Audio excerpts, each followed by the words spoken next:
Have you ever thought that history might hold secrets that seem hard to believe? Get ready for an amazing video, because archaeologists have found evidence that changes the way we think about the past. The finding is so amazing that you'll wonder how it was even possible. What if we told you that a treasure trove of information buried deep in the ground had been found? This information would reveal a forgotten part of our past. What does this strange evidence mean, and who left it? How does it fit into the big picture of human history? Get ready. Researchers have discovered that the claims made by the HCK people in North America, who claim to have inhabited the secluded Tricket Island for around 5,000 years, were a fabrication. The HCK people, indigenous to the Great Naked Rainforest in British Columbia, had staked a claim to the island for around 5,000 years. However, archaeologists rejected their ownership claim due to the belief that the continental glacier that grew over Canada would have buried Tricket Island during the previous ice age, making it uninhabitable. To resolve this issue, a group of researchers initiated a significant excavation of the desolate island in hopes of locating remnants of an ancient civilization. They discovered the remains of an ancient heart that burned wood, which is inconceivable, as humans could have dug through the glacial ice while digging. Additionally, they discovered implements and weaponry, which were not typically used by the Hillock people, and fragments of a rock that resembled obsidian and could only be found in regions with high levels of volcanic activity. The historians concluded that those who left these artifacts must have traveled across the land bridge between Siberia and Alaska during the prehistoric ages. However, they still needed data that could not be disputed. A more thorough examination of the ground turned up remnants of ancient charcoal, which the archaeologists hurried to the laboratory to perform carbon dating on. The carbon dating revealed that these charcoal fragments had an astounding age of 14,000 years, making them the oldest carbon remnants ever found in North America, even by global standards. The discovery also placed the earliest hillock at Tricket Island 2,000 years before the end of the Ice Age, indicating that the island could not have been covered by a continental glacier. Tricket Island was surrounded by water, thus eliminating the possibility of the island being covered by a glacier. To travel across the open waters, the early hillock would have had to use boats, but it was believed that boats weren't invented until much later. The Hillock people have been preserving their history through oral storytelling for nearly 14,000 years, despite being denied the right to its authenticity. The media has focused more on the scientific implications of the discovery than on the Hillock's long and illustrious history, leading to an insulting portrayal of the country in the media. Belishagu, a student at the University of Victoria, has committed herself to preserving the site.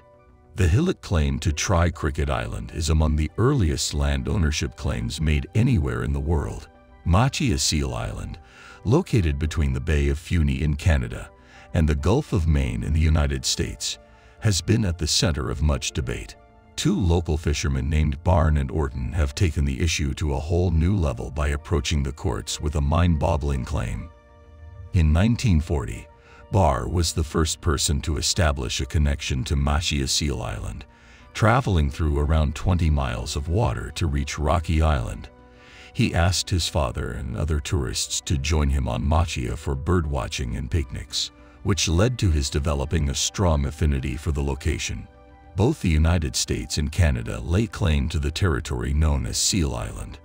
To further emphasize its possession of the land, Canada even constructed a lighthouse there. However, proof of ownership in the United States dates back to the 1700s, which causes tension between the two allies. The Treaty of Paris in 1783 granted the United States all islands within 20 leagues of any part of the coastlines of the United States other than those that Nova Scotia had already claimed. Canada is not the only country with recorded proof of ownership. A land gift was given to Canada in 1621, stating that any island within 6 leagues of any part of Nova Scotia's Cape Machia falls within that range. However, the Canadians were not the pioneers who arrived in the Americas before either the United States or Canada formed. The Passamaquoddy was occupying the island for its own purposes. The United States and Canada have been unable to reach an agreement over their island issues since 1817, 1832, and 1944, despite attempts by Kellycraft, who served as the U.S. ambassador to Canada. Neither nation has budged and remains committed to maintaining their claim. Canada has established both a lighthouse and a bird sanctuary on Machia Seal Island.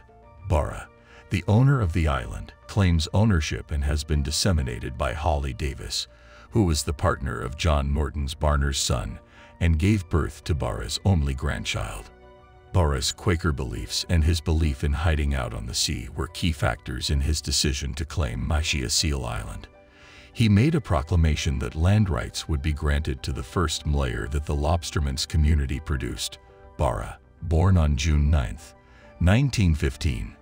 However, the government responded by telling Barra that Machia Sea Island is part of the United States and that he has the right to reject any restrictions that Canada pretends to create. Baraput placed this letter in a plastic binder for safekeeping and carried it with him until the day he passed away. In June 1984, a Canadian helicopter made an emergency landing on the island during one of Barra's aviary tours. Barra was warned by the mounted police and a Canadian Wildlife Service official who disembarked, stating that they were there to police the rules of Canada against tourists, even Americans. Ironically, the Associated News reported that they were responsible for the deaths of 2 Arctic terns when they fled, causing Canada some negative news. After Barra's death, the trips were taken over by his son, J.N., and Holly was responsible for the incident. She was forced to discontinue the trips, but did not give up on the island just yet. On the pink granite headstone that Barra chose for his final resting place, the inscription "Barna, Defender of Machia Seal Island, USA" honors the lengthy battle he fought for the island. This is it for today. We hope you enjoyed the video. If so, then share your thoughts in the comments and also share this video with your friends. Don't forget to subscribe to our channel and press the bell icon so you can never miss our video.